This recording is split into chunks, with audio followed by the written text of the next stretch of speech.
Le Festival Off de Québec, c'est quoi? C'est l'enfant terrible des grands événements musicaux.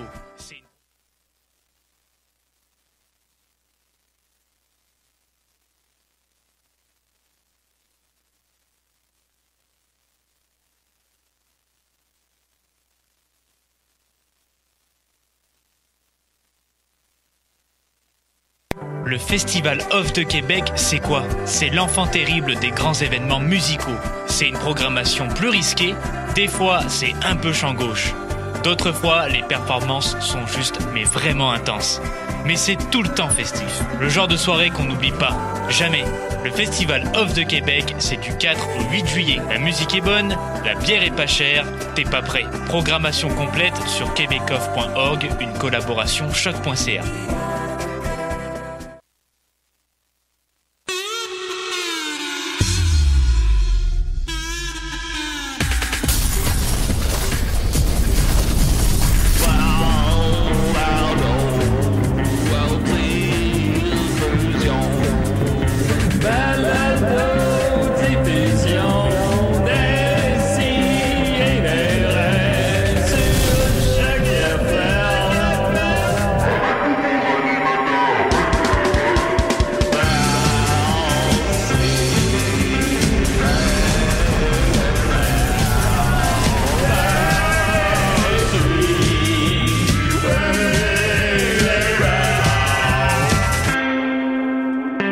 Puis là, j'ai dit, tu mettras ton impératif catégorique dans ma monadologie.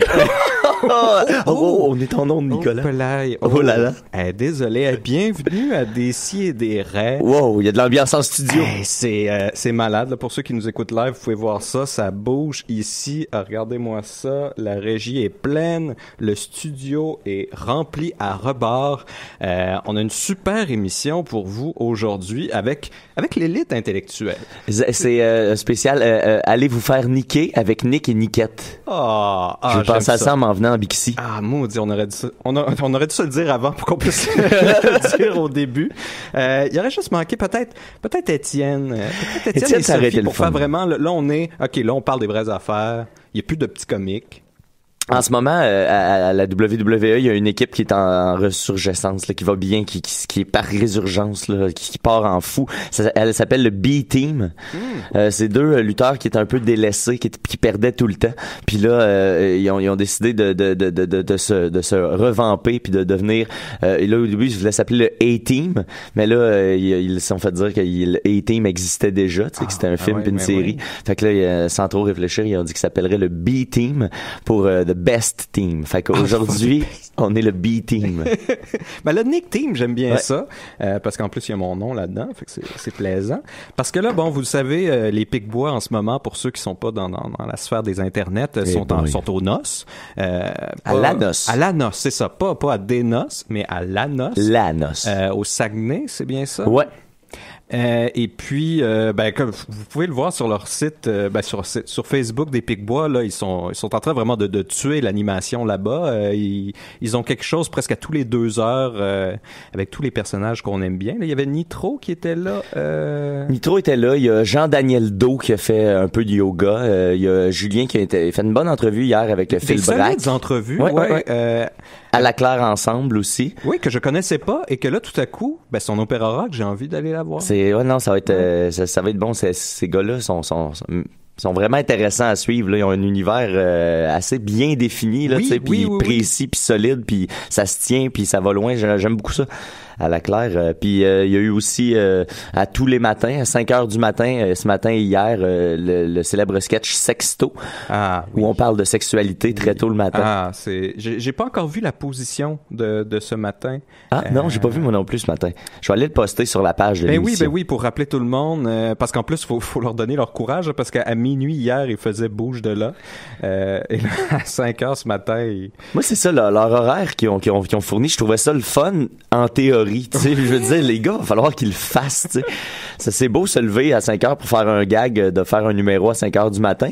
Sauf qu'après ça, il y avait plein d'autres choses qui s'alignaient une après l'autre. Il y a Julien à 5 heures du matin, en boxeur, sur la place, sur le dos, en train de faire, on dirait, une fellation et de licher des testicules imaginaires. Donc, c'est bien rempli. On a vu d'ailleurs, j'ai remarqué que Sophie était là aussi. Ah oui? Elle était à Bouge de là hier, à l'hommage à Bouge de là. Donc, bon, on voit qui elle préfère dans toute l'équipe de DCD. C'est gênant. Ma sœur est là aussi. Ah, ta sœur est là aussi. Ouais. La sœur qui aime beaucoup la lutte, si je me rappelle. Exact. Ah, mais cette semaine, pour ceux qui étaient peut-être pas au Québec et qui le savent pas, il y avait une canicule. Il y a eu une grosse canicule et je pense que ça vaudrait la peine pour les nouvelles brèves au début parce que j'en ai pas énormément, j'en ai quelques-unes, mais avant d'y tomber, qu'on en parle un peu parce que en plus toi, Niquette, tu viens juste de déménager. J'ai vécu l'horreur cette semaine. Oui, c'est ça, dans tout un territoire quand même aussi. J'ai pourtant pas quitté mon Hochelaga qui m'a vu évoluer dans les 7 dernières années. Mais ça c'est plus le deep Hochelaga. C'est ça. Là, on est descendu d'une coupe de rue. Max et moi, en fait, on a déménagé séparément, comme je le disais l'autre fois. On est en grosse chicane. Encore une fois, on n'est pas là ensemble aujourd'hui pour des raisons que j'expliquais l'autre fois. Ça a toujours des répercussions, ça. Il y a des teams qui se forment. Puis en plus, je pense, on s'est pas vraiment revus depuis que j'ai déménagé. Mais toujours est-il qu'on a descendu direct sur la rue Sainte-Catherine. Puis là, c'est plus rue Sainte-Catherine-Est. Exact. Nous autres, on était plus au coin d'Hochelaga, quelques rues plus haut. Pour ceux qui sont pas de Montréal, il y a une grosse marge entre Sainte-Catherine et Hochelaga. Puis là, Max est rendu aussi devant dans un endroit assez chaud. Puis moi, cette semaine, la première soirée qu'on a passée là, à un moment donné, je suis sorti pour aller au DEP. Puis sur le coin de la rue, il y avait des pompiers qui étaient en train de passer la hose sur le coin de la rue, sur le trottoir. Puis là, quand je me suis approché, j'ai constaté que c'est parce qu'il y avait une mare de sang. Puis là, c'est intéressant aussi de voir le processus de la ville, comment on gère ça. Il y a eu une tache de sang là. Bon, on va c'est les pompiers, c'est pas Steamatic ou les Calinettes qui viennent de nettoyer ça, c'est vraiment les pompiers. Puis le lendemain matin, moi et ma copine Ellie, on est partis à pied pour aller au déjeuner au resto, puis en marchant, de où la flaque de sang partait, là, la flaque de sang était plus là, mais il y avait une trace de pas, un pied sur deux, mais ça saignait beaucoup, Nick, là, c'était, tu sais, il y a comme le contour du soulier, puis il y a comme une bande d'à peu près 1,5 pouce, 2 pouces de large autour de sang qui coulait, puis là, on a marché longtemps, puis on sait pas de où ça venait. Exact. Puis là, ça marchait comme en sens contraire de nous, tu sais, vu que la personne avait finalement atterri sur le coin de notre rue. Fait mais c'était sur au moins 3 pâtés de maison. Puis après ça, on a arrêté de suivre les pas. Puis là, c'est comme encore là en ce moment. Les pas, on peut encore aller faire le chemin. Tu peux en ce moment, c'est une attraction touristique impromptue. Tu peux recréer le parcours de ce gars-là qui s'est, à mon avis, coupé une grosse veine dans la cuisse. C'est ma théorie. Ah, ces artères dans la cuisse-là, c'est des gros jets apparemment. Ouais, exact. Fait que ça me semblait être un gros jet, Nicolas.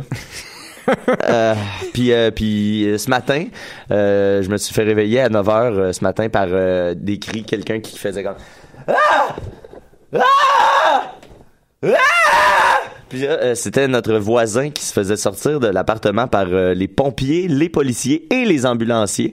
Le full house. Toute la gang au complet était là. Puis là, il était affairé à l'attacher sur une civière, à le strapper solide.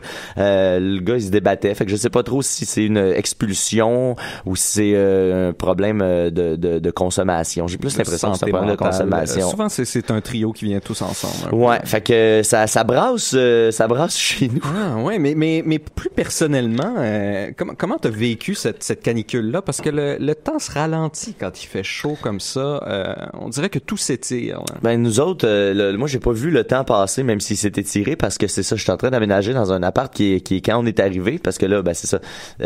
Quand on est arrivé à cet appartement-là, je pense pas que je l'ai raconté, mais tout était démoli. Les murs, il y avait des trous dans tous les murs. Les portes avaient été arrachées. Toutes les portes, sauf la porte d'entrée. Okay. Ouais, sauf la porte d'entrée rentrer. Les portes à l'intérieur de la maison, les 3 avaient été arrachées, cassées en morceaux. Il voulait ouvrir l'espace. Je pense que oui. Je pense qu'il voulait... C'est une métaphore, là. Je pense que c'est une œuvre artistique. Puis, il y avait donc plus de portes, plus de moulures sur il y avait tout arraché les moulures aussi. La salle de bain était intense. Fait que on est dans les travaux, d'après moi, jusqu'à la fin de l'été. Fait que ça, c'est ça qui nous attendait à l'appart. Fait que j'ai eu une dure semaine au niveau émotif. Je suis fragile. Mais attends un petit peu, on a un appel. Oh yeah. Décidérez. Allô? Oui, allô? Il y avait quelqu'un. Il y avait quelqu'un, il nous a quittés. Ils vont rappeler. Ben oui. À moins que c'était pas important. Puis toi, Nicolas, comment t'as vécu ta canicule? Ah, voilà, ma canicule. Ben, écoute, moi, c'est drôle parce que je vais avoir un très beau souvenir de cette canicule-là. Un cher souvenir parce que Marianne était en vacances durant la canicule et je te dirais que depuis qu'on est ensemble, ça fait 8 ans et demi qu'on est ensemble et on n'avait jamais eu de vacances, juste les deux. Oh. Tu sais, des vacances, on parle payées, là. Tu sais, t'es pas juste, tu prends des breaks de job ou tu pars une fin de semaine, des vraies vacances. Le gros kit. Le gros kit. Donc, elle avait 2 semaines de vacances et une de ces semaines-là, c'était en plein dans la canicule. Et ça l'a fait une espèce de huis clos de juste elle et moi rester à l'intérieur parce qu'il fait trop chaud pour sortir, à part pour aller se chercher des denrées et un peu d'alcool. Et on est resté là toute la semaine. Donc, la semaine, on a eu l'impression qu'elle a duré 1 mois à cause de la chaleur qui s'est étirée. Et là, on pouvait pas faire grand-chose. On était avec nos chats, notre petite famille. Et ça a été vraiment plaisant. Ça a été un peu l'inverse de ton activité. Mais nous autres aussi, ça a fait un genre de huis clos, mais un autre genre de huis clos. Oui, c'est ça. Là. Toi, c'était plus un peu comme à la Ars Moriarty, tu sais, il se passe des horreurs puis il y a du suspense. Nous, il y avait pas trop de suspense, il y avait beaucoup de Dawson's Creek. Ça m'a permis aussi de découvrir dans la réécoute de la saison 4 et de mieux comprendre pourquoi est-ce que finalement PC et Joey ils se sont laissés à ce moment-là. T'sais, on était vraiment contents la saison 3 pour ceux qui l'ont écouté quand ça arrive parce qu'ils partent en voilier à la fin. T'as réécouté Dawson's Creek. On a bingé la saison 4. On a juste écouté ça, on a bu du vin. Puis pourquoi la saison 4 précisément? J'avais envie de voir Gretchen. Gretchen qui était la sœur de Pacey, qui était un peu un personnage qui a été rajouté comme ça on the spot sur la saison 4. C'est un personnage qui existait pas avant. C'est dérangeant ça. Oui, ben justement. Et je trouve qu'on l'avait traité injustement à cause de l'écriture qui avait comme ajouté un personnage dans la diégèse. Et là en réécoutant, on a trouvé mais mon Dieu, c'est quand même un bon personnage et elle est tombée un peu dans ce mélodrame de Cape Side. Et elle est un peu une victime dans tout ça. Mais en tout cas, ça m'a permis de rentrer en paix avec ça et de mieux comprendre pourquoi est-ce qu'il fallait qu'ils se séparent eux. Mais on a vraiment essayé toutes sortes de choses durant cette semaine-là pour passer au travers. Comme j'ai dit, on a bu du vin, on a écouté des Dawson's Creek, on a fait de la MDMA, on a tout fait pour voir parce que ça c'est pratique aussi. Vous savez que quand vous prenez de la bonne MDMA, ça monte un petit peu votre température corporelle. Ok. Oui. C'est ça qui fait qu'il faut boire beaucoup d'eau. Parce que tu sues un peu plus. Ben c'est que en fait, puisque ta température remonte, t'es confortable dans plus chaud que tu serais normalement. Ok. Donc là, on était plus à la température des chats. Donc ça nous permet d'être plus... C'est sûr que le lendemain, on repayait ça parce que le lendemain, la chaleur continuait. Et là, il y avait vous aviez plus de MDMA? Non, il en restait, mais là, il faut pas en abuser de ça. Tu sais, faut pas choisir ses moments. C'est ça, faut choisir ses moments. Mais tout ça pour dire que je garde un superbe souvenir de cette canicule-là. J'ai l'impression que dans 10 ans, je vais m'en rappeler. Surtout que, comme il nous disait, il faut s'atteler. Là, faut apprendre à pas chialer durant les canicules parce que il va en avoir toujours de plus en plus. D'ici 2040, il va y avoir 40 jours de canicule dans l'été. Ah! Tu sais, l'été, ça dure juste 3 mois, là. Fait que là, c'est un tiers de l'été où est-ce qu'il va faire chaud comme il a fait chaud cette semaine. C'est mais là, on a vécu 7 jours en ligne. Ouais, et je te dirais que la 7e journée, là, on n'a pas dormi de la nuit et on regardait le soleil se lever et à chaque heure, je me levais, j'ouvrais la fenêtre pour voir si c'était viable pour laisser rentrer l'air. Et ça n'a pas été avant 11h le matin. Non, c'était fou, Red. Non, quelle aventure cette semaine, mais ça va revenir. Ben oui. Ça va être pire. Puis ça va être pire. Puis ça va être pire surtout pour ceux qui ont des enfants parce que leurs enfants, ils vont vivre dans leurs vieux jours. J'avais vu un peu dans le même sens que tu disais dans le National Geographic français qu'en 2100, par les crises de chaleur, il y aurait peut-être le tiers de la population humaine mondiale qui allait mourir. Ben là, à date, c'est 60 morts. Oui, mais c'est moins que la dernière de 2010, qui en avait 106, je pense. 106 morts. Ça, j'habitais encore avec Julien à cette époque-là. La belle époque. Ouais. La grande époque. La grande époque. Bon, mais écoutez, là-dessus, sur cette canicule, j'avais une petite nouvelle brève avant qu'on rentre dans les chroniques elles-mêmes. Et parlant de futurs rassurants, il y avait un MIT qui avait fait une recherche pour... vous savez que parfois, on essaie d'entraîner des intelligences artificielles pour reconnaître des images. Oui. Et ils avaient déjà entraîné des intelligences artificielles pour interpréter les taches d'encre de Rorschach là, pour donc ils en avaient entraîné comme ça pour juste leur montrer toutes sortes d'images et ensuite leur montrer des images de Rorschach pour voir qu'est-ce que l'intelligence artificielle faisait. Oh, hey, je te coupe. Oui. La BD de Alice de Jake Dion est officiellement financée à 100%. Ah, ça, on voulait 1000 préventes, il y en a 1006 maintenant. Hier soir, on était à 94%. Je voulais encourager les gens à donner un dernier coup pour finir ça aujourd'hui, mais je viens de voir que c'est déjà terminé. Fait que Jake fera donc le roman graphique du livre Alice de Patrick Sénécal. C'est en accord avec Patrick Sénécal. Il participe au projet puis tout ça. Puis, oui, on les a vus plusieurs fois ensemble. Même ils étaient pas au Mystérieux Étonnant possible. à la dernière émission. J'ai rêvé ça. Non, ça se peut. Ben, je sais qu'ils ont fait un petit truc ensemble cette semaine qu'on a passé sur Internet. Puis là, hier, Jake, il me disait... Moi, je me mets à rêver qu'on se rende à 150%. Les gars parlent de 115, 120%. Moi, je dis non. On va se rendre à 150%. Il reste 9 jours, en fait. Dieu, ben là, allez-y. N'hésitez pas à aller contribuer encore. C'est sur le site Ulule, ULULE. Si vous allez sur ulule.com /Alice, ALISS-BD ou juste sur ulule.com, il est sur la page principale. Si vous voulez encourager l'ami Jake, dont les 2 prochaines années reposait sur ce socio-financement-là. Puis là, on vous confirme peut-être en primeur que c'est financé. Il y aura donc le roman graphique de Alice. De voler un scoop des mystérieux. Là. Fuck yeah.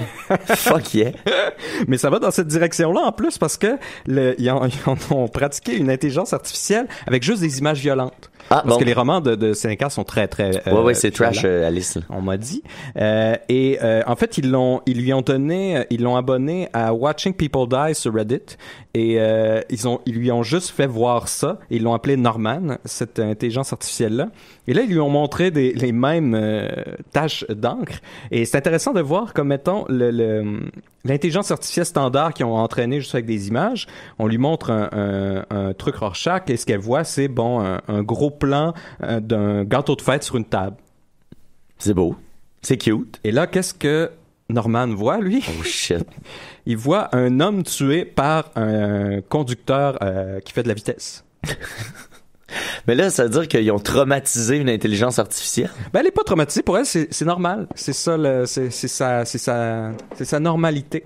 Un autre qui voit justement, encore une fois, un grand plan d'un vase avec des fleurs. C'est beau. Très cute. Lui, il voit un homme qui s'est fait tirer mort. Ah ben, à cause des fleurs, c'est comme le jet de sang. Là. Ouais, exactement. Et il y en a un particulièrement intéressant. Il y en a un qui est quand même intense. C'est une photo noir et blanc d'un petit oiseau. Ça, c'est joli. Et lui, ce qu'il voit, c'est un homme qui se fait tirer dans une machine à pâte. Tirer dans une machine à pâte? OK, une machine pour faire des pâtes fraîches. Une machine pour faire des pâtes, là, qu'on étire la pâte... Oui. Ben oui, mais c'est précis en plus comme... Ben oui, c'est ça qui est intéressant. Il y en avait un dernier qui, lui, était particulièrement traumatisant parce que c'est en lien avec l'assassinat de JFK. OK. Une intelligence artificielle de base voyait une personne qui tenait un parapluie dans les airs. Et l'autre voyait un homme se faire tirer en face de sa femme qui crie. Ben voyons donc. Là, je vais vous dire le lien avec... Ben voyons donc. Avec l'autre que je vais... C'est parce qu'on a un appel. Ça, on a un appel, ça sera pas long. Décidérez. Ouais, c'est Lucien Francaire. Lulu! Lulu! Hey, Nicolas. Oui. T'es plate en tabarnak. Lucien, Lulu. là.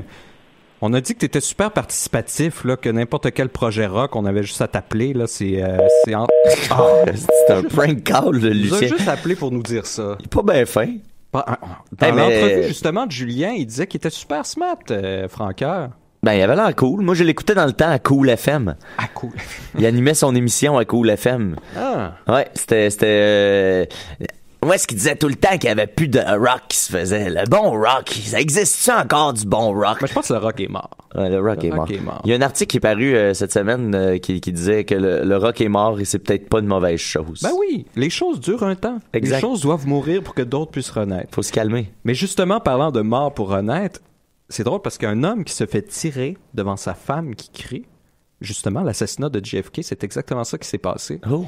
Et une des grandes théories de conspiration, c'est l'homme au parapluie durant l'assassinat de JFK, qui était un homme il faisait très beau, il y avait un parapluie, il était avec un autre, on le voit l'ouvrir et le refermer comme un signal donné.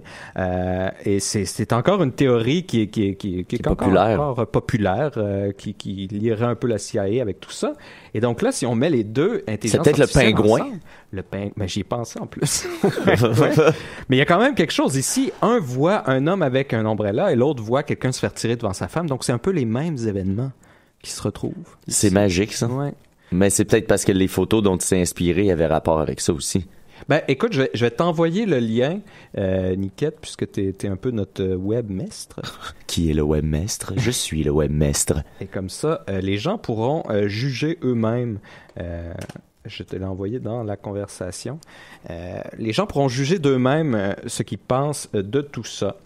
Et là, le temps file, on m'écoute parler. Est-ce qu'on serait dû pour un peu de... Moi, j'ai une petite nouvelle brève aussi, parce qu'on ne l'a pas fait encore. On n'a pas encore fait de promo pour notre live des Sidérés. Je me l'étais dit plein de fois, puis j'étais moi-même encore en train d'oublier. Ça fait 3 semaines que j'ai averti tout le monde, parce que je suis pas là puis là, j'arrête pas d'avertir tout le monde. Parler du live, finalement, les gars sont vraiment occupés, puis ils ont vraiment plein d'affaires à faire. Fait que, entre la folle journée de Léopold et leur participation à la noce et leur 10 ans de ZooFest et leur gala juste pour rire avec les Denis Drolet, les Picbois sont plus qu'occupés, fait que ça leur a échappé un peu, mais il y aura encore une fois cette année un live Décideret à ZooFest. Cette année, on s'est fait demander plusieurs fois de tout bord, tout côté à venir participer à des lives, mais on était très sélectifs parce qu'on veut pas brûler le monde, là, on veut pas brûler notre public, on va en faire... Que ça soit spécial. Exact, on va en faire 3-4 par année maximum, fait qu'on on a dû décliner quelques offres, puis on a décidé de retourner à ZooFest le 16 juillet. Ça se passe à 22h30. Non, attends, c'est à quelle heure? Je l'ai d'en face. Ce sera pas là. C'est à 22h. À 22h? Oui. 22h, le 16 juillet, au Catacombes cette année. Je pense que ça va être cool au Catacombes. Ça va être intéressant. C'est une belle salle. Ouais. Je pense que le Monument National est aussi une belle salle, mais un peu slick pour le contenu qu'on offre. Peut-être un peu trop vaste comme espace. On a besoin d'être plus dans des catacombes, justement. Ouais, exactement. Je pense que les catacombes, ça va être une bonne façon de nous voir live. C'est une bonne salle pour ça. J'ai l'impression que toute l'équipe va être là, en plus, malgré l'horaire chargé. Ça sera pas juste toi et moi, là. Non, j'espère que non. On va avoir, ça a pris du temps avant qu'on réussisse à trouver la date, mais tout le monde devrait être là. Julien, Max, Dom, moi, Sophie, Nick, Étienne et Murphy Cooper. Qui peut-être va venir nous rejoindre un peu plus tard, on sait jamais. Mais bref, n'hésitez pas à acheter vos billets sur le site de ZooFest. Je vais poster aussi le lien directement vers notre page sur le site de ZooFest. Sinon, zoofest.com, il reste encore, vous pouvez acheter des passes pour voir les spectacles. Ça commençait cette semaine, hier, jeudi, ça commençait ZooFest. Alors, c'est déjà démarré.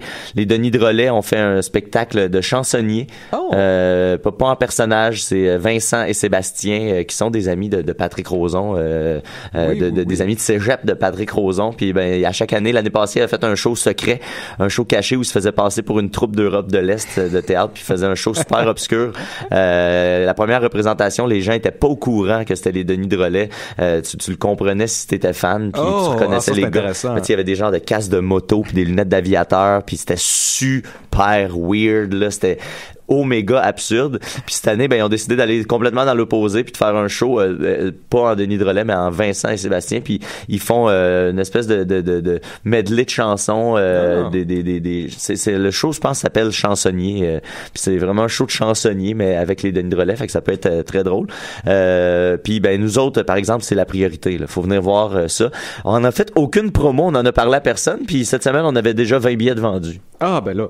Fait que ça va être... Déjà, s'il y a juste 20, moi j'aimerais ça. Ça serait intimiste. C'est déjà réglé, mais ça va être le fun. Puis l'année passée, les deux dernières années, on a eu bien du fun. L'année passée, Benjamin est venu nous donner une volée en fin de spectacle. C'était mon rêve. C'était le rêve de Nicolas de nous voir nous faire tabasser. C'est ça. Et pour ceux qui seraient rébarbatifs à mes rêves, tu sais, ça sera plus mon rêve. Là. Mon rêve a été fait. Là, ça va être un bon décidéré. Puis en plus, ce qui est plaisant live, c'est qu'il y a quand même du support visuel. Et je sais que moi, j'aime bien faire des PowerPoint. Étienne aime beaucoup faire des PowerPoint.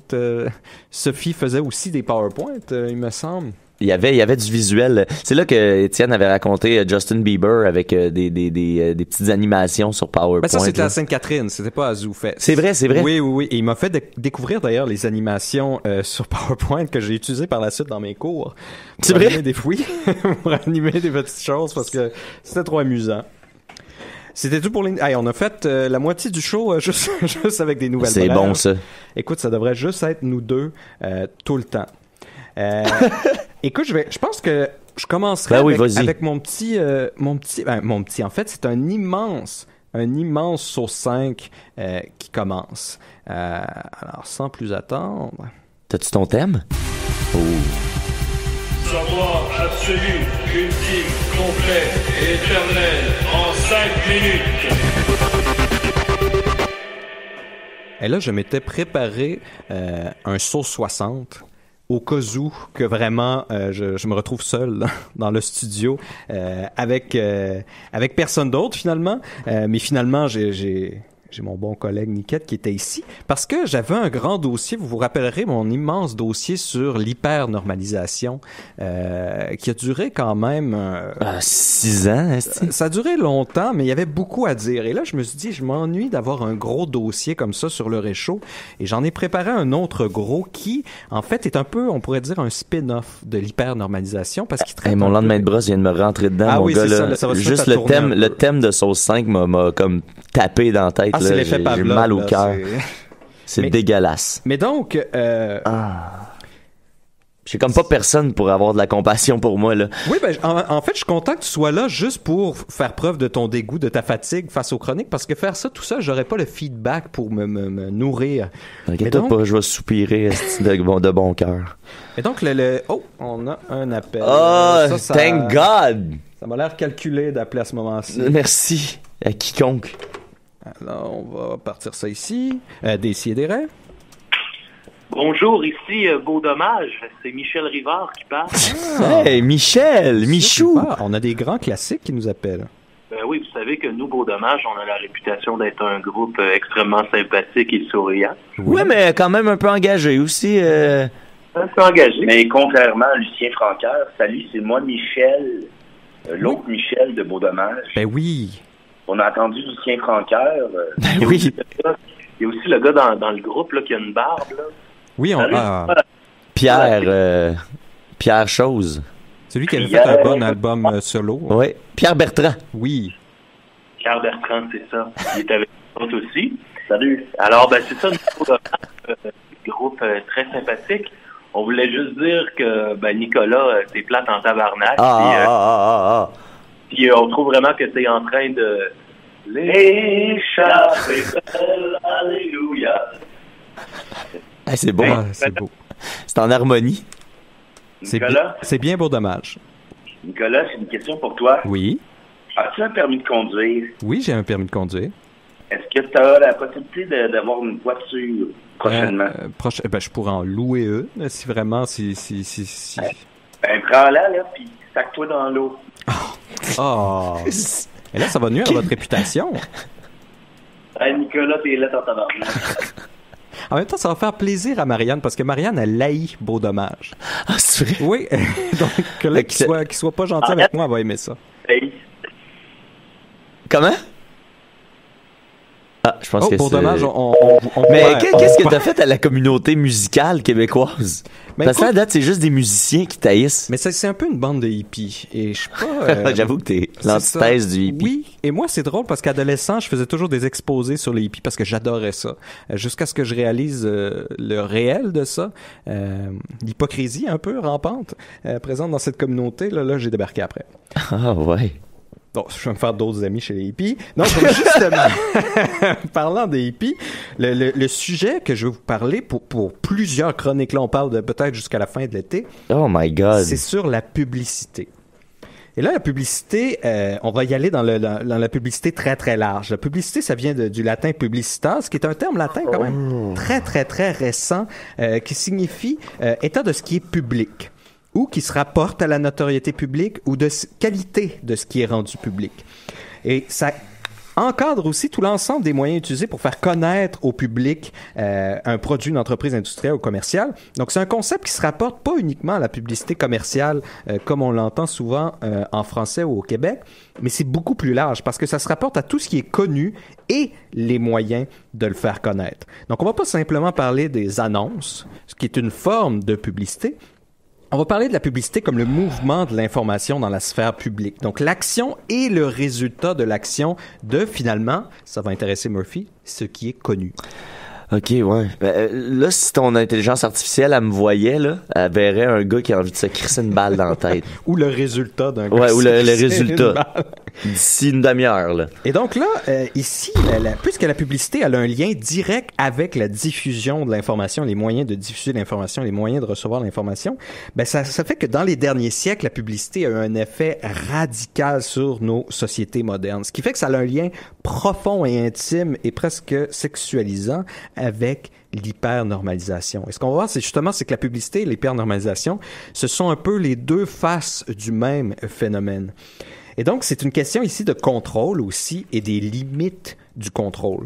Parce que s'il y a une chose qu'on sait, c'est la difficulté de contrôler la publicité d'une chose. Tu sais, la difficulté de contrôler le message public. C'est-à-dire qu'une fois que on trouve un moyen de diffuser une information, comment cette information-là va se reproduire même? Comment est-ce qu'elle va se diffuser? Parce que l'information, une fois qu'elle est diffusée, elle peut s'éteindre immédiatement. Ça, on le voit, certaines personnes qui tentent de faire des phénomènes viraux, ça marche pas, ça s'effoire. Tous les bons commerces qui font appel à un graphiste ou à un vidéaste puis qui disent « Fais-moi une vidéo virale » ou « On va faire une vidéo virale ». Exactement. Et ça, c'est particulier. Je sais pas si vous vous rappelez d'Isabelle Junot. Oui. Où on s'en rappelle. Elle est encore en plein délire, hein, cette femme-là, d'ailleurs. Voilà, c'est ça. Si on va sur sa page Facebook, on peut voir à chaque instant qu'elle fait une publication qui est une espèce de délire de l'esprit, de conscience qui se vide en pleine psychose. Mais on ressent dans chacune de ses publications qu'elle s'imagine celle-ci va devenir virale. Celle-ci va exploser dans la sphère publique. En fait, elle a aussi une espèce de vision qu'elle est déjà, que tout le monde la suit, puis tout le monde... Elle a eu son moment exact. aussi. Mais elle est restée stock là-dedans, là, parce que là, tu sais, il n'y a plus personne qui suit Isabelle Junot, là, personne. Non, là. C'était le 15 minutes le dîner de con du moment.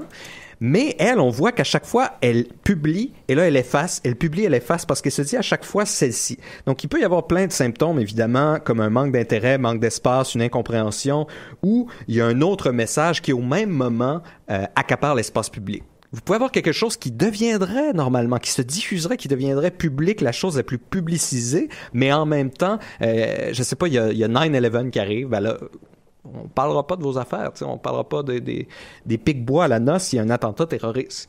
Mais il y a à aussi... moins que ce soit eux qui le commettent. Oui, c'est vrai. Là, on espère que...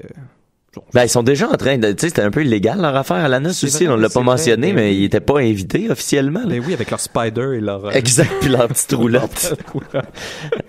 Et la difficulté aussi, même une fois que le message se répand, mais... C'est tout aussi difficile à contrôler parce qu'une fois qu'il est répandu, c'est la masse qui le transforme, qui le digère, qui le maintient public. Donc là, le message, il peut être transformé, trahi, modifié. Il devient en devenir, il devient aussi difficile à contrôler. Et ça marche aussi à l'inverse. Si on ne veut pas que quelque chose soit publicisé, ben c'est tout aussi difficile à contrôler. Et ça, un bon exemple de ça avec l'Internet, c'était l'effet Barbara Streisand. Qu'est-ce que tu veux dire? L'effet Streisand, Explique-moi. c'est un effet justement qui est dû au fait que Barbara Streisand, il y avait eu une photo aérienne qui avait été prise de sa mansion à Los Angeles. OK.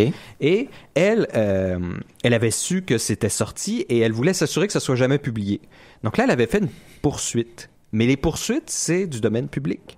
Ah, fait que là, elle avait pas le choix de montrer les photos. Et là, photos. tout à coup, le fait qu'elle veuille poursuivre pour quelque chose aussi petit et engager des avocats et des immenses sommes d'argent pour s'assurer que cette photo-là ne soit pas publiée, a fait que cette photo-là a été énormément publiée parce qu'à chaque fois qu'on voulait parler du procès, on montrait la photo qui était en question. Et une fois que cette photo-là a atteint Internet, elle s'est répandue d'autant plus. Ah, là, on a Murphy Cooper. Qui nous parvient en plus à l'avance aujourd'hui parce que... Tu peux mettre la caméra ici, ces lunettes sont particulièrement à mon goût aujourd'hui. Regardez ça. Ah, c'est magnifique. C'est magnifique. Il reste debout. Droit comme un chêne. Murphy, tu vas aimer ça. On parle de la publicité, on parle du fait d'être connu. Oh, absolument. Et donc... C'est dans mon registre, ça. Ben voilà. Je suis connu. Murphy n'a pas pu contrôler le fait d'être connu. C'est arrivé qu'il soit connu. Non, j'ai contrôlé, en fait. Je voulais que ça se passe comme ça. Et tu peux vouloir que ça se passe, mais tu contrôles pas entièrement le fait que ça arrive. Parce qu'il y a plein de phénomènes qui sont hors de ton contrôle. Mais pour finir, l'effet Barbara Streisand, il y avait eu un autre exemple plus récent, c'était avec Beyoncé. Il y avait eu une photo à un concert, je pense que c'était le concert du Super Bowl, où elle faisait un visage un peu... oui, sa face. Sa face qui explosait, et ça, son agent ne voulait pas, parce qu'il voulait absolument contrôler justement l'image. Il voulait contrôler l'image publique de Beyoncé. Il voulait empêcher, et évidemment, Internet, il dit « Ah oui, tu veux empêcher? On va reproduire cette image-là tellement de fois qu'elle va être partout sur l'Internet. » Mais pourquoi il fait ça, Internet? Mais c'est le public. C'est justement, une fois qu'une chose atteint le public se l'approprie, le transforme et le remet sur la place publique. Et ce qui est particulier, c'est justement parce que la publicité en elle-même, ce qu'elle fait, c'est qu'elle rend notoire. Et en rendant notoire, elle rend crédible. Parce qu'une fois qu'on est notoire, on garde une certaine crédibilité parce que l'humanité, malgré ses petits avancements, elle est encore très gossip, très... Grégaire. Comment qu'on appelle ça, gossip? Grégaire. Oui, grégaire, voilà. L'esprit grégaire est très puissant dans le troupeau humain.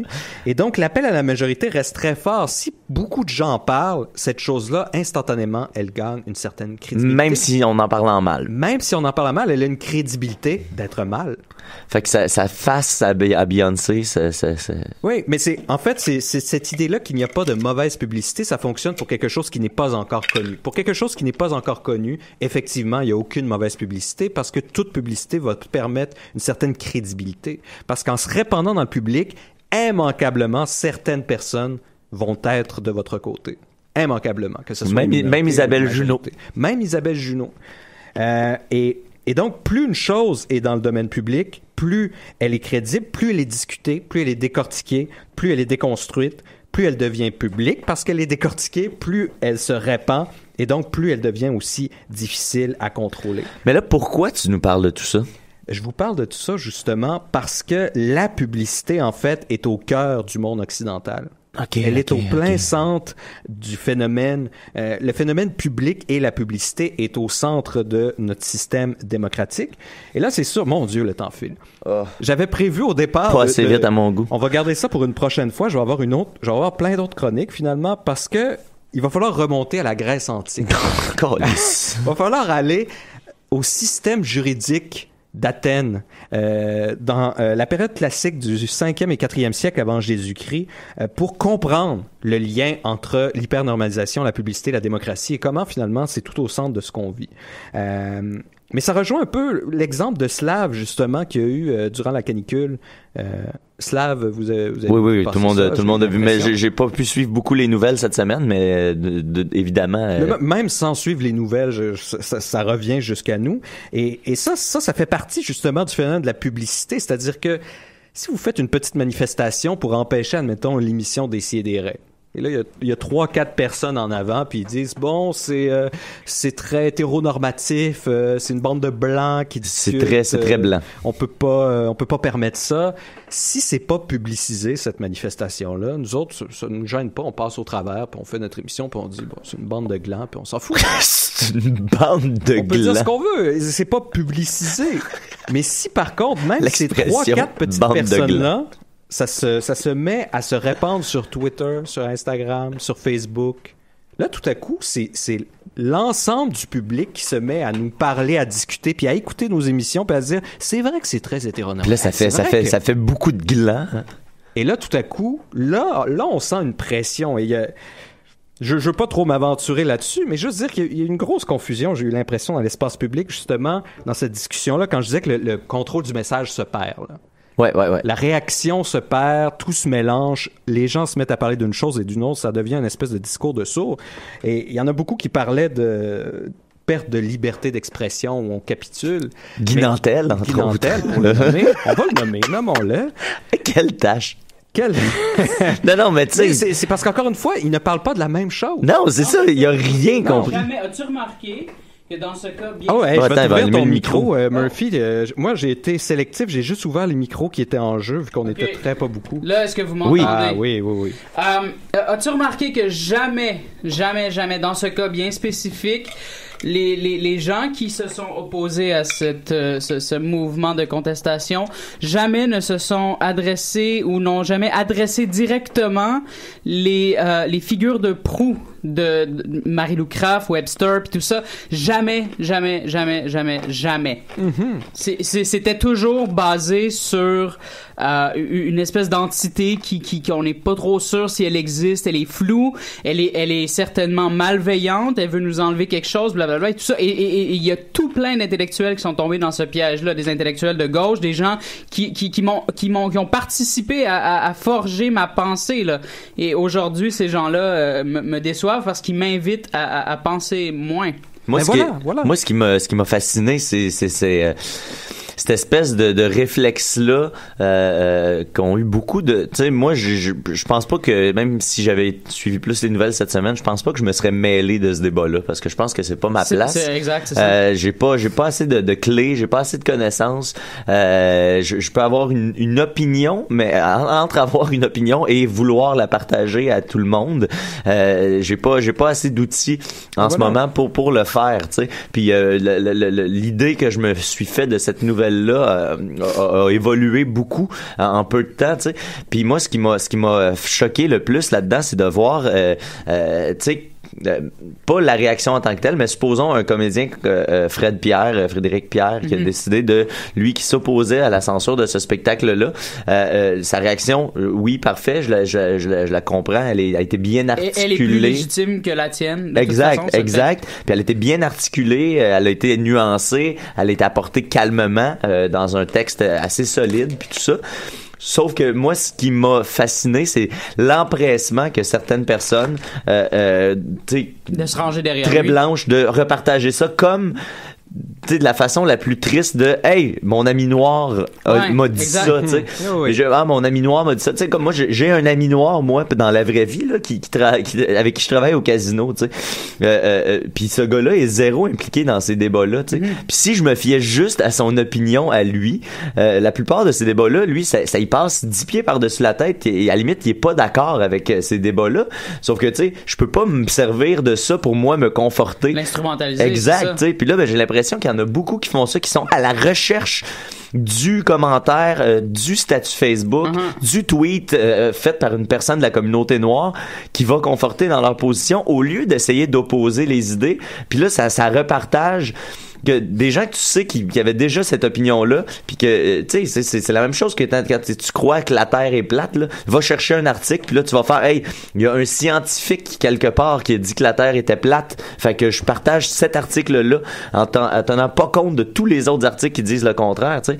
Puis moi, c'est ça qui m'a le plus choqué là-dedans, dans ce manque de nuances-là. Oui, puis toujours dans ce confort-là, de se dire, ben, voyez, j'ai raison. Mais... Et de l'autre côté, les membres de la communauté noire, dans mon feed Facebook en tout cas, ils ont lu tout ce qui se disait de l'autre point de vue là. Ils sont allés lire ce que Robert Lepage disait en toute bonne foi. Ils espéraient qu'il ait peut-être compris ou blablabla. Puis après, ils décortiquaient chaque mot, chaque paragraphe, puis tout ça avec toute la meilleure foi du monde. Là. C'est ça le pire. Mais c'est exactement ce que Murphy disait, c'est-à-dire que ce réflexe-là de mettre une entité despotique qui empêche la liberté de s'exprimer, qui victimise les pauvres blancs qui voulaient juste faire un spectacle, ben c'est ça le jeu de la victimisation blanche, dirait-on. Mais le mot opératoire ici, c'est liberté d'expression. Liberté, ça veut dire que tu peux l'utiliser ou ne pas l'utiliser. Ouais. C'est une liberté. Mm-hmm. Tu peux dire, sais-tu, je regarde ça, tout ce qui se passe, ça brasse la merde, on le fait pas. Puis t'es libre. C'est ça qui est beau. C'est ça qui est beau, justement, dans l'espace public. Et encore une fois, ça va lier à la publicité plus tard quand on va le revoir. Mais c'est la place au débat. Ils ont le droit de manifester. Ils ont le droit de dire qu'ils sont pas d'accord. Puis, les autres ont le droit aussi de dire... Finalement, on va laisser faire. Ouais. Ça fait partie de ça. C'est ça qui est merveilleux. C'est pas, il y a personne qui a censuré quoi que ce soit, tu sais. Non, la censure, ça serait l'État. Exact. Si l'État arriverait puis disait, bon, là, ça brasse la merde, on ferme ça. Parce que si demain matin, Robert Lepage et Betty Bonifaci veulent aller refaire leur show, ils vont se louer un théâtre puis ils vont être capables de leur faire leur show puis il va probablement avoir du monde qui va aller le voir. En fait, ils ont gardé les supplémentaires, si j'ai bien compris. J'ai entendu ça hier. Je pense qu'ils ont annulé les représentations régulières, mais ils ont gardé les supplémentaires. J'ai entendu ça hier. Okay. Mais bref, tu sais, puis ce spectacle-là, avec la publicité qu'il vient d'avoir, va être plein. Il va y avoir du monde, des curieux. Puis ne serait-ce aussi même des membres de toutes sortes de communautés qui vont dire, bon ben, là, ils le font, je vais voir pour me faire une opinion, puis me dire, non, finalement, c'est pas respectueux, ou ça l'est, ou... C'est ça qui est intéressant, c'est le débat, et j'ai l'impression que ce débat-là, en plus, il a été complètement terminé.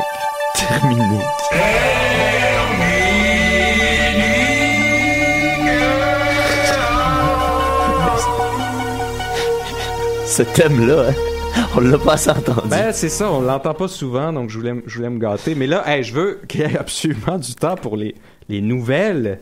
Les nouvelles de Niquette, parce que là, on a quand même passé 3/4 d'heure à parle-parle, jase. C'est ça un podcast, Nick. Ben oui. Tout est normal. Tout est en place. Tout est en place. Alors, est-ce que t'es prêt? Oui. Les nouvelles des Si et des Raies. Avec Mathieu Niquette. Les nouvelles des Si et des Raies, édition du 7 juillet 2018. Allô tout le monde! J'ai une nouvelle sur Ron Perlman, l'acteur qui s'est déjà pissé dans les mains avant de serrer la main à Harvey Weinstein. Il y a également, toujours concernant Harvey Weinstein, James Cameron a déjà failli donner un coup de statuette d'un Oscar d'en face à Harvey Weinstein. Et un homme écope de 18 ans de prison pour avoir tenté de tuer sa femme en sabotant son parachute. Qui est quand même assez créatif, on va se le dire. Donc, on va commencer ça. Oui, puis il y avait une petite nouvelle, c'est juste des affaires qu'on sait déjà qui sont confirmées. Tu sais, 2012, ça a brassé, puis tout. Puis, tu sais, à un moment donné, j'étais bien intense, là. Je pense qu'on l'a tout été à différents degrés. Ben oui. Moi, je l'ai été bien intense. D'ailleurs, hier, à l'espace public, shout-out à l'espace public, j'ai croisé un dude qui était avec nous, Jake et Ben Mercier et le bon Gauthier, des Mystérieux Étonnants, tout ça. Puis là, il y a un gars, il arrive, puis là, tout le monde le reconnaît. Moi, je le connaissais pas, tu sais, puis tout le monde était content de le voir. C'est Phil, puis non, Phil, ça. Puis là, j'arrive, puis je sors la main, puis il me dit... Toi, tu m'as déjà envoyé chier en 2012 en dessous d'une publication d'Étienne Forêt. Tu sais. Là, j'ai fait mon gars, c'est l'histoire de ma vie, ça. M'excuser de tu sais, finalement, il Phil de Yellow Molo. Exact. C'était un des trompettistes de Yellow Molo. Non, c'était, je me souviens pas c'était à propos de quoi, mais il s'en est souvenu à un moment donné, mais là, je commençais à être chaud.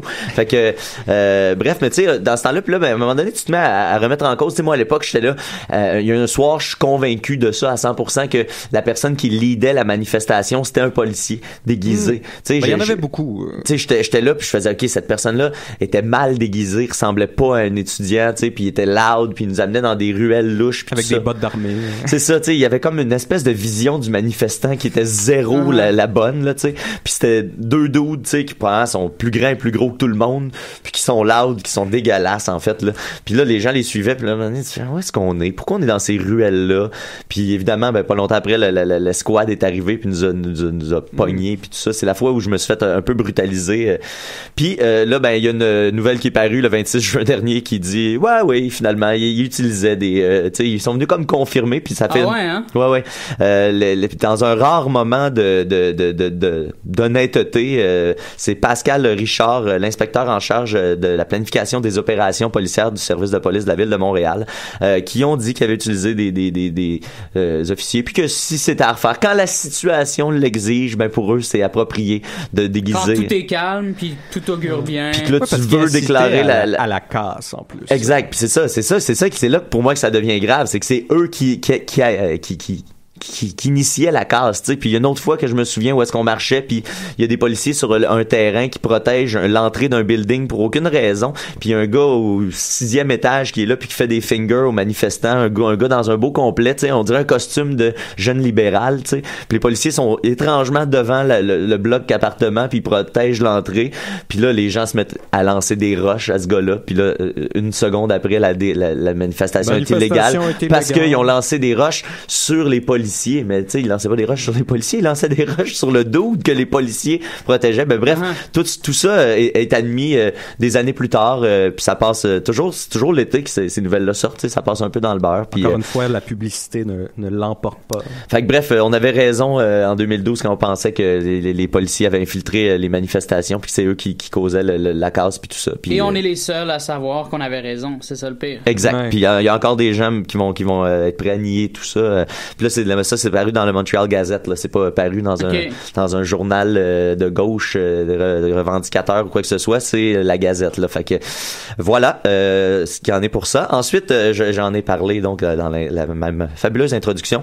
Ron Perlman, l'acteur qui joue Hellboy entre autres, qui joue aussi dans Sons of Anarchy, qui tient un très très bon personnage dans la série Sons of Anarchy, qui est un excellent acteur. D'ailleurs, si vous pouvez aller voir écouter son entrevue avec Mark Maron, ça date il y a peut-être 1 an et demi, 2 ans déjà.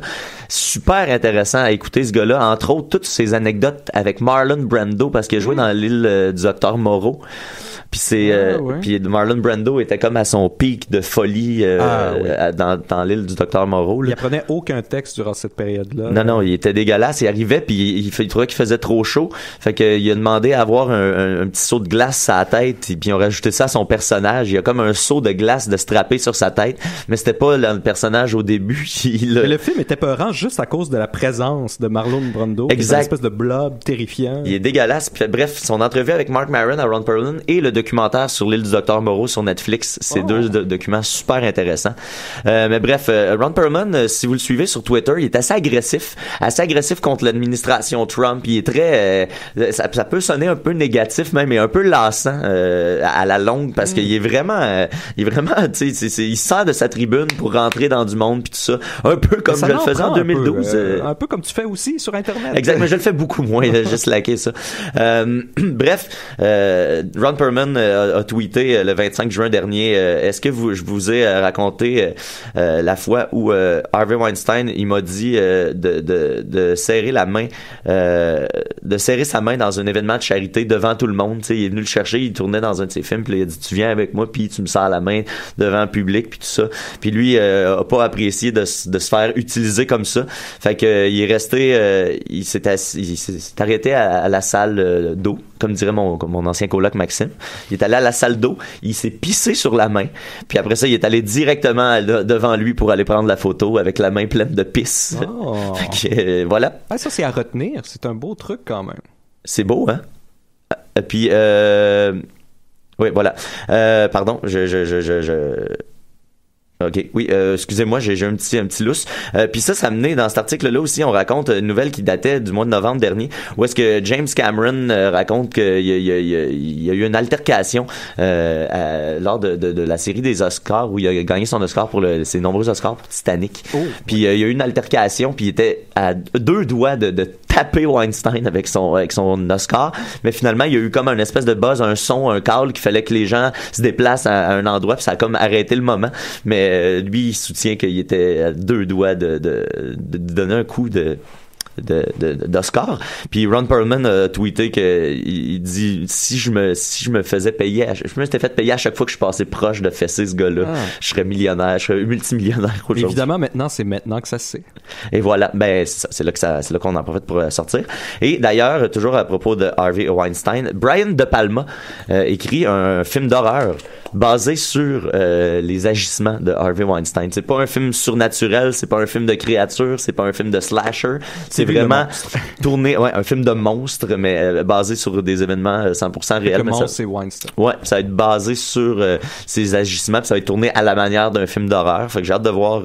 Il y a pas de date en ce moment d'annoncer là, c'est vraiment embryonnaire. Fait que... Surtout De Palma, ça fait un petit moment. Là. Ouais, c'est ça. Ça fait un bout. C'est 2013, le film Passion. En 2013. J'ai aucune idée c'est quoi Passion.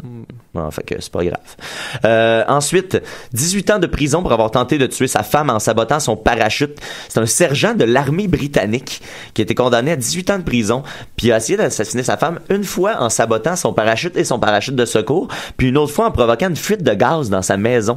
Parce que lui, il avait une maîtresse, puis il voulait se débarrasser de sa femme. Ah, mon Dieu. Fait que il a décidé d'aller sauter en parachute, puis elle est tombée, mais heureusement, elle était très expérimentée en parachute, fait qu'elle a réussi à ralentir sa chute suffisamment, puis elle est tombée dans un champ labouré, fait que la terre était très molle, très friable. Elle a glidé Elle a glidé sans parachute et elle n'est pas morte en atterrissant. Son parachute s'est ouvert comme à la dernière seconde, elle a réussi à ralentir juste assez sa chute, mais elle s'est fait des blessures à la colonne vertébrale, puis elle s'est fait quelques fractures, mais elle a survécu à tout ça.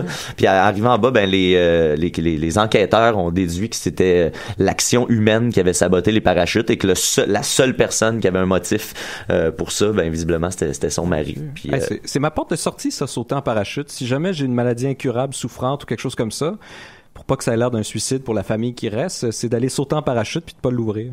Et c'était un des numéros de Bill Burr parle de ça. C'est un gars qui est parti, un bonhomme qui avait le cancer en phase terminale, puis il est allé dans une compagnie d'hélicoptères qui fait des tours d'hélicoptères. Le gars qui faisait le tour d'hélicoptère, c'était son premier trip qu'il faisait, c'était le fils du propriétaire, puis c'est la première fois qu'il partait en solo dans son hélicoptère, puis il y a ce bonhomme-là qui est arrivé, puis pendant la ride, le gars s'est détaché, il a sauté en bas de l'hélicoptère, mais le gars est tombé dans l'eau.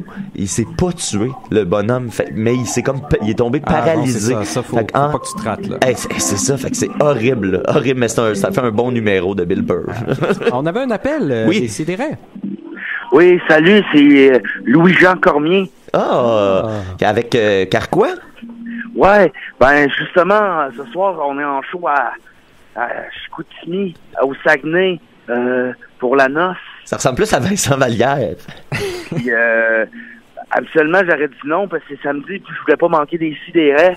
Et quand j'ai su que c'était Nicolas, j'ai dit oui. C'est à chier, Nicolas. Tant mieux, mais ça va permettre au public de pouvoir t'écouter. OK, bye. Bye. À date, il y a Lucien Francoeur et Beau Dommage qui ont appelé pour l'insulter. Fait que la communauté mais musicale. j'aime ça, c'est tous des artistes que j'aime pas vraiment. Donc, t'es pas fan de Louis-Jean? Ça me fait non.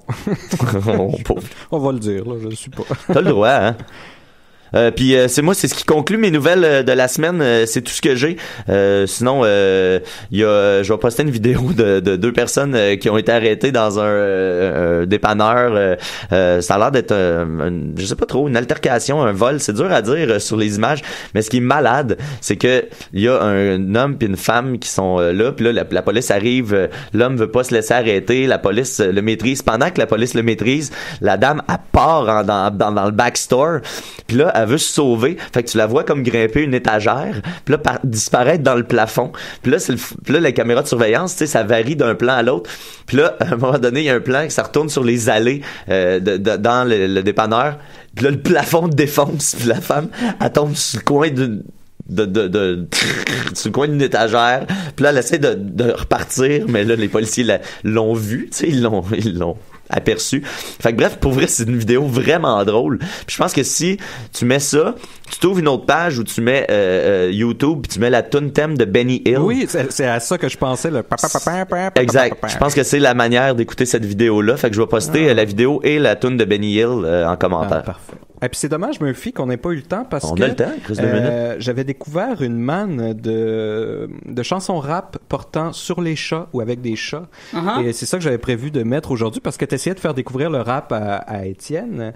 Ah oui, c'est vrai. Et là, j'avais toute cette manne-là, donc ça sera pour la prochaine fois que j'anime, peut-être. OK, l'été prochain. Mais on va te laisser quand même... Non. On va te laisser le mot de la fin. Ah oui. Attends un petit peu... On va prendre ton thème. Non. On va mettre ça ici. Oh non. Murphy Cooper, le détesteur. Murphy Cooper, le détesteur. C'est ça, là. Hier, je suis allé au house party de Manny et Devon. Manny, le photographe prisé, le photographe des Dead Obies. Et Devon de l'internet et de la marque de vêtements YLV. Et c'est ça, j'ai pris des photos avec des fans là, puis la police a shut down le party apparemment après que je sois parti. Et voilà. Ils ont eu la grâce d'attendre que tu partes, là. Ouais, c'est ça. Fait que c'était ça ma chronique, là, vu que j'ai été pris au dépourvu encore cette semaine, voilà. Ah, mais c'est merveilleux. Ben, écoutez. Mais tu livres la marchandise à chaque fois pareil, c'est fascinant. Je sais pas. J'ai rien à dire. Même, pis quand même. Mais c'est là qu'il y a de la profondeur. C'est ça que tu penses. On n'a rien à dire. Mais toi, t'en as sinon, fait une... on pourrait bâcher Robert Lepage pour les 40 secondes qui restent, là. Bon, si on veut. Moi, j'ai rien contre lui. Ce que j'avais contre lui, c'est qu'il utilisait un petit peu trop un but Québec comme son practice board pour l'international. Mais ça, c'était dans les années 2000. Ce qui est fini maintenant. Donc, c'était Décideret, l'équipe